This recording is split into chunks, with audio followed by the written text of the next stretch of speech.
Escatologia em tempos de crise conclui o capítulo 14 do livro de Apocalipse.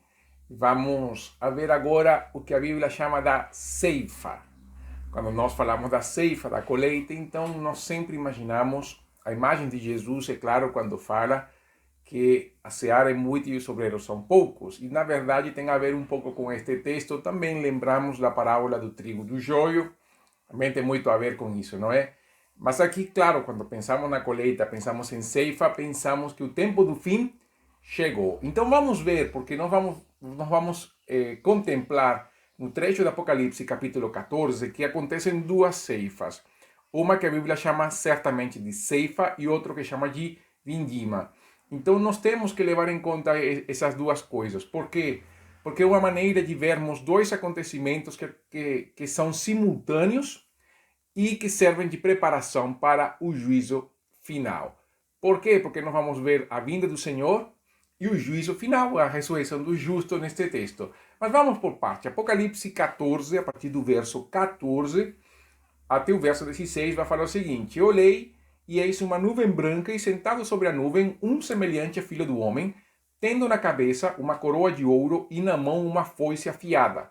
Outro anjo saiu do santuário, gritando em grande voz para aquele que se achava sentado sobre a nuvem: Toma tua foice e ceifa, pois chegou a hora de ceifar, visto que a seara da terra já amadureceu. E aquele que estava sentado sobre a nuvem passou a sua foice sobre a terra, e a terra foi ceifada.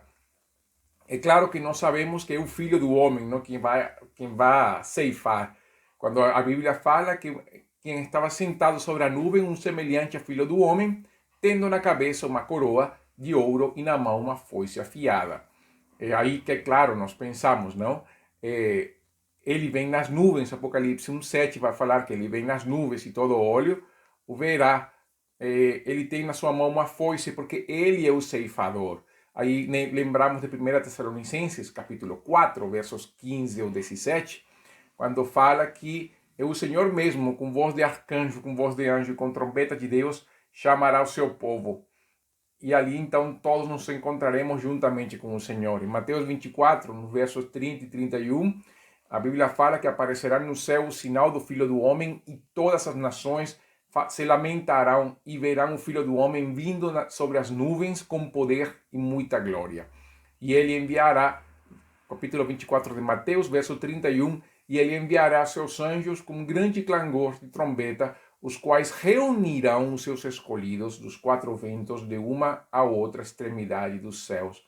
Então não é somente o Filho, também os anjos vão participar da ceifa. A ordem de Jesus, os anjos agirão. Vai ser um momento maravilhoso, um momento espetacular para todos que confessamos Jesus. Um momento em que o Filho do Homem aparecerá no céu e chamará seus anjos para ajuntar o seu povo como uma ceifa, não é? Quando vão ceifando e vão ajuntando os grãos juntos, vão ajuntando os grãos juntos, lógico, não se ajunta a coisa que está junta. Vai juntar seus grãos justamente porque tudo está pronto. Então a ordem de ceifar vem do próprio Deus. E o anjo então que grita para aquele que está sentado no trono: Toma tu foice e ceifa. É justamente um anjo como mensageiro do Senhor, como porta-voz celestial. O anjo está falando em nome do Senhor. Não tem anjo que faça, que ordene Jesus. Jesus é o Senhor da glória, os anjos os adoram. Mas aqui é a ordem do Pai que deve ser cumprida. A seara, então, madura, como eu falei, nos lembra de Mateus, capítulo 9, versos 37 e 38, quando Jesus fala: a seara, na verdade, é grande, mas os trabalhadores são poucos. Rogai, pois, ao Senhor da seara que mande trabalhadores para a sua seara. O campo está pronto, porque o tempo do fim está chegando. Por isso devemos pregar o evangelho, porque ainda estamos nesse tempo do fim. O fim ainda não chegou, mas estamos tão próximos, tão perto. E o Filho então fará ceifa, será um dia glorioso, porque seremos ceifados, e o trigo e o joio serão separados. Seremos ceifados porque somos as primícias de Deus, e seremos ceifados para estar sempre com Jesus. Então esse momento da ceifa para nós será um momento maravilhoso e glorioso. E aí então vem o que acontecerá com os injustos. E com os injustos, então a imagem vem da vindima, quando se recolhem os cachos das uvas. A partir do verso 17 do capítulo 14 de Apocalipse, verso 17 e 18, vai falar o seguinte: então saiu do santuário que se encontra no céu outro anjo, tendo ele mesmo também uma foice afiada. Saiu ainda do altar outro anjo, aquele que tem autoridade sobre o fogo, e falou em grande voz ao que tinha a foice afiada, dizendo: toma tua foice afiada e ajunta os cachos da videira da terra, porquanto as suas uvas estão amadurecidas. Então aqui já não é uma seara como o trigo, o joio, aqui estamos falando de uvas. E as uvas produzem vinho. E o vinho na Bíblia está associado à ira de Deus. Apocalipse 14:10, nós lemos esse texto na última ocasião. Também esse beberá do vinho da cólera de Deus, preparado sem mistura, do cálice da sua ira, e será atormentado com fogo e enxofre diante dos santos anjos e na presença do Cordeiro. Então, dentro do próprio capítulo, já nós vemos que o destino destes ceifados será diferente do primeiro. Aqui nós vemos justamente que haverá, então, uma separação de ceifas. Deus, por um lado, ceifará o seu povo, e por outro lado, também ceifará os ímpios para destinos diversos. As uvas amadurecidas nos lembram que a paciência de Deus tem um limite. O diálogo de Deus com Abraão nos mostra isso, quando no capítulo 18 de Gênesis, nos versos 20 e 21, Deus fala para Abraão: com efeito, o clamor de Sodoma e Gomorra tem se multiplicado e o seu pecado tem se agravado muito. Descerei e verei se de fato o que tem praticado corresponde a esse clamor que é vindo até mim, e se assim não é, eu saberei. E Amós 1:3 fala assim, na verdade o capítulo 1 e 2 de Amós vai repetir esta frase: por 3 transgressões de Damasco, Edom, Israel, Judá, de várias nações, e por 4 não sustarei o castigo. E aí vai nomear o tipo de pecado. A paciência de Deus com o pecador tem um limite. Por isso que Isaías fala que nós devemos buscar o Senhor enquanto ele se achar. Porque chega um momento em que nós sabemos que a misericórdia de Deus dura para sempre, e essas misericórdias se renovam cada manhã. Mas mesmo assim, para o ímpio, Deus tem um tempo determinado de paciência. Então, no dia final acontecerá tanto a plenitude do Israel de Deus, que será a ceifa dos justos, isso que fala Romanos 11, 25 e 27, vai falar tanto do Israel de Deus quanto a plenitude dos gentios. Porque não quero, irmãos, que ignoreis este mistério, para que não sejais presumidos em vós mesmos, que veio o endurecimento em parte a Israel até que haja entrado a plenitude dos gentios. E assim todo o Israel será salvo, como está escrito: virá de Sião um libertador, e ele apartará de Jacó as impiedades. Esta é a minha aliança com eles, quando eu tirar os seus pecados. Então, nós já falamos sobre este texto, mas eu quero voltar a este assunto, porque Paulo está dizendo, e o capítulo 11 de Romanos vai mostrar justamente o relacionamento da igreja na igreja como uma união entre Israel e gentios. E Paulo vai dizer: haverá um limite de tudo. Ou seja, quando atingir a marca, Israel está endurecido para que os gentios sejam salvos, mas chegará um ponto em que todo esse grande Israel de Deus, que é a igreja, será salvo. Tanto em número de judeus quanto em número de gentios, um número completo. E nós vemos que também, por outro lado, não somente o número dos salvos atingirá o seu número, mas também a maldade dos ímpios atingirá o limite. No Apocalipse 11, vemos a perseguição contra as duas testemunhas. No Apocalipse 13, vemos a perseguição do anticristo. E isso que acontece. Há uma plenitude de tudo no tempo final. A plenitude dos salvos, todo o povo de Deus convertido, salvo pela graça, alcançado pelo Evangelho, o Evangelho sendo pregado a todas as nações. E por outro lado, nós temos também a maldade chegando a limites que nunca jamais nós tínhamos pensado que aconteceria. E assim também a ferrenha perseguição contra a igreja, assim também a mudança das leis, a mudança dos tempos, tudo isso que acontece. Mas voltando ao capítulo 14, nos versos 19 e 20, o capítulo 14 conclui assim: então o anjo passou a sua foice na terra, e vindimiou a videira da terra e lançou-a no grande lagar da cólera de Deus. O lagar foi pisado fora da cidade e correu sangue do lagar até os freios dos cavalos, numa extensão de 1.600 estádios. Então as uvas são levadas para o lagar da cólera de Deus. Esse lagar da cólera de Deus é abundante no Antigo Testamento. Isaías capítulo 63, quando fala assim, no verso 2, por que está vermelho o traje e as tuas vestes como as daqueles que pisa uvas no lagar? O lagar eu o pisei sozinho, e dos povos nenhum homem se achava comigo. Pisei as uvas na minha ira, no meu furor as esmaguei, e o seu sangue me salpicou as vestes e me manchou o traje todo, porque o dia da vingança me estava no coração e o ano dos meus redimidos é chegado. Vejam como Isaías também faz essas duas menções, vingança e redenção. Olhei e não havia quem me ajudasse, e admirei-me de não haver quem me sustivesse, pelo que o meu próprio braço me trouxe a salvação e o meu furor me susteve. Na minha ira pisei os povos, no meu furor embriaguei-os, derramando por terra o seu sangue. Lamentações, capítulo 1, verso 15, fala também: o Senhor dispersou todos os valentes que estavam comigo, apregoou contra mim um ajuntamento para esmagar os meus jovens. O Senhor pisou como num lagar a virgem filha de Judá. Joel, capítulo 3, versos 12 ao 13.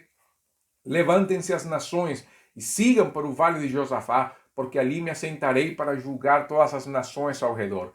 Lançai a foice, porque está madura a seara. Vinde, pisai, porque o lagar está cheio. Os seus compartimentos transbordam, porquanto a sua malícia é grande. Veja como o texto de Joel remete muito ao texto de Apocalipse. O vinho da ira de Deus será dado a beber a todas as nações. E nós temos o capítulo 25 de Jeremias, quando Deus fala para Jeremias: aqui está o cálice da minha ira. Jeremias, que todas as nações bebam dela. E no capítulo 25 nós vemos como isso acontece a partir do verso 15, que Deus fala: toma da minha mão este cálice do vinho do meu furor e darás a beber dele a todas as nações às quais eu te enviar, para que bebam e tremam e enlouqueçam por causa da espada que eu enviarei para o meio delas. Jeremias escreve: recebi o cálice da mão do Senhor e dei a beber a todas as nações as quais o Senhor tinha me enviado. Então, esse momento, quando Deus pisa o lagar, é tempo de tormento, é tempo de angústia. Ele é pisado fora da cidade, fora da Jerusalém celestial. A cidade santa, é claro, não será manchada pelo sangue dos ímpios. Os justos estarão em segurança, porque foram ceifados pelo próprio Deus como especial tesouro, como primícias do Senhor. Este lagar da ira de Deus não tem crente ali que está sendo pisado. Na verdade, são os ímpios que estão sendo esmagados pelo próprio Senhor. Os estádios, a distância dos estádios, os 1.360 estádios e a altura dos freios dos cavalos, fala da força da ira de Deus. A distância dos estádios, equivalente em quilômetros, é mais ou menos 360 quilômetros, que são mais ou menos a distância entre as fronteiras norte e sul de Israel, Dan até Berseba. E a altura dos freios dos cavalos fala mais ou menos de 1,5 metros de altura, o que mostra o quão profundo é esse lagar. Então veja que quem pisa o lagar é o próprio Filho de Deus. No capítulo 19 de Apocalipse, no verso 15, no final do verso 15, fala que ele pisa o lagar do vinho do furor da ira do Deus Todo-Poderoso. O mesmo Jesus que salva é o mesmo Jesus que julga. O mesmo Jesus que nos livra da condenação eterna. É ele quem executará a condenação, ele que dará sentença da justa condenação que cada pessoa que não entregou sua vida a Jesus terá pela eternidade. Por isso, ao longo do Apocalipse nós vemos, e ao longo desta série, entre o capítulo 11 e o capítulo 14, nós vemos dois povos diferentes, que são os justos e os injustos, os santos e os pecadores, aqueles que praticam a vida de Deus e os que praticam a impiedade. E aqui então, levando a sequência dos capítulos 11 ao 14, vemos que aqui acontece o quê? Acontece o destino final de cada um deles. Já o capítulo 14 mostra, por um lado, o anticristo e seu povo, e por outro lado, o Cordeiro de Deus e seu povo escolhido também. Os dois povos selados, carimbados pelos seus senhores como propriedade exclusiva de cada um deles. Então, vejam, as duas testemunhas, no capítulo 11, depois de terem sofrido pela causa de Cristo, sobem para o céu. A mulher e sua descendência são guardados pelo Senhor, mesmo que o dragão queira persegui-los e consegue persegui-los. No capítulo 13, nós vemos que o anticristo fará guerra contra os santos e os vencerá. Mas no capítulo 12 fala que certamente essa derrota, na verdade, é vitória. E o próprio capítulo 14 vai falar isso. Então, os santos, junto com o Cordeiro, de pé no Monte Sião, enquanto o povo do anticristo está lá, no meio da multidão, no meio de todo esse borbulhar de confusão. Isso é o capítulo 14. Então veja como o próprio Deus fará separação na ceifa, levando uns para a glória do descanso na eternidade e outros para o tormento no inferno. Na verdade, neste caso, do lago de fogo que arde com enxofre, que é a morte segunda. Por isso, apesar de todo o panorama de confusão que nós podemos ver, e apesar muitas vezes de que nós focamos muito na perseguição, às vezes as pessoas focam muito na perseguição, na opressão, naquilo que vai acontecer. O que vale a pena é que nós tenhamos nossa vida em plena segurança no Senhor, confiar nele. Vale a pena viver para Cristo, andar em obediência e santidade, lutando contra o pecado, o mundo, o diabo, perseverando no poder do Senhor, até alcançarmos o galardão que vem pela graça. Vale a pena sofrer por Cristo nesta leve e momentânea tribulação. E por isso, no final, nós temos que pensar, se Jesus é o Salvador e o Juiz, a questão é, qual Jesus nós veremos na eternidade? Qual Jesus nós nos encontraremos no fim da vida? Nós encontraremos o Senhor que vai nos dizer, vinde benditos do meu Pai, o reino preparado desde antes da fundação do mundo, ou ouviremos de Jesus, malditos vão para o fogo eterno preparado para o diabo e seus anjos. A solução, a resposta a essa inquietude, na verdade, estará na maneira como nós temos obedecido à fé de Jesus. Nós temos entregado nossa vida a Jesus, temos confessado Jesus como Senhor, temos nos arrependido dos nossos pecados, temos experimentado a vida de Deus em nós, entendemos que precisamos viver a vida de tal maneira que Deus possa se agradar. Nós queremos viver a vida do nosso jeito. A decisão está na sua mão. Por isso, o grande conselho sempre será aquilo que a Bíblia fala. Deus ordena a todos os homens, em todo lugar, que se arrependam e creiam no Evangelho. Escatologia em tempos de crise conclui por aqui. Até uma próxima oportunidade, quando seguiremos agora no capítulo 15. Que Deus te abençoe. Até uma próxima oportunidade.